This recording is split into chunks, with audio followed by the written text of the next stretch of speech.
7 Principles of Exercise and Sport Training by Marty Hall, August 28, 2012, 6:41 p.m. ET. When you approach your multisport training, the best way to answer your questions is to better understand the principles behind the work you are putting in to improve. These are 7 basic principles of exercise or sport training you will want to keep in mind. Individuality. Everyone is different and responds differently to training. Some people are able to handle higher volumes of training while others may respond better to higher intensities. This is based on a combination of factors like genetic ability, predominance of muscle fiber types, other factors in your life, chronological or athletic age, and mental state. Specificity. Improving your ability in a sport is very specific. If you want to be a great pitcher, running laps will help your overall conditioning but won't develop your skills at throwing or the power and muscular endurance required to throw a fastball 50 times in a game. Swimming will help improve your aerobic endurance but won't develop tissue resiliency and muscular endurance for your running legs. Progression. To reach the roof of your ability, you have to climb the first flight of stairs before you can exit the 20th floor and stare out over the landscape. You can view this from both a technical skills standpoint as well as from an effort-distance standpoint. In order to swim the 500 freestyle, you need to be able to maintain your body position and breathing pattern well enough to complete the distance.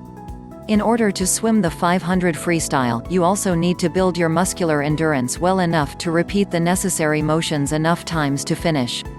Overload. To increase strength and endurance, you need to add new resistance or time, intensity to your efforts. This principle works in concert with progression. To run a 10-kilometer race, athletes need to build up distance over repeated sessions in a reasonable manner in order to improve muscle adaptation as well as improve soft tissue strength, resiliency. Any demanding exercise attempted too soon risks injury. The same principle holds true for strength and power exercises. Adaptation. Over time, the body becomes accustomed to exercising at a given level. This adaptation results in improved efficiency, less effort and less muscle breakdown at that level. That is why the first time you ran 2 miles you were sore after, but now it's just a warm-up for your main workout. This is why you need to change the stimulus via higher intensity or longer duration in order to continue improvements. The same holds true for adapting to lesser amounts of exercise. Recovery. The body cannot repair itself without rest and time to recover. Both short periods like hours between multiple sessions in a day and longer periods like days or weeks to recover from a long season are necessary to ensure your body does not suffer from exhaustion or overuse injuries. Motivated athletes often neglect this. At the basic level, the more you train the more sleep your body needs, despite the adaptations you have made to said training. Reversibility. If you discontinue application of a particular exercise like running 5 miles or bench pressing 150 pounds 10 times, you will lose the ability to successfully complete that exercise.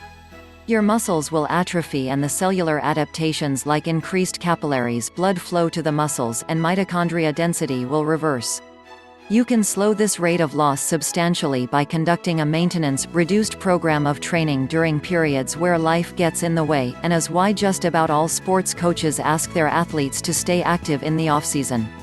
The principles of specificity, progression, overload, adaptation, and reversibility are why practicing frequently and consistently are so important if you want to improve your performance. Missed sessions cannot really be made up within the context of a single season. They are lost opportunities for improvement. Skipping your long ride on weekend A means you can't or shouldn't go as far as originally planned on weekend B. Progression and overload. Skipping your Monday swim means your swimming skills and muscles won't be honed or stressed that day. Specificity. Missing a week due to a vacation sets you back more than 1 week. Adaptation and reversibility.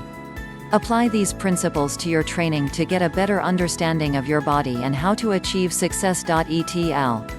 Marty Hall, CSCS, 2012.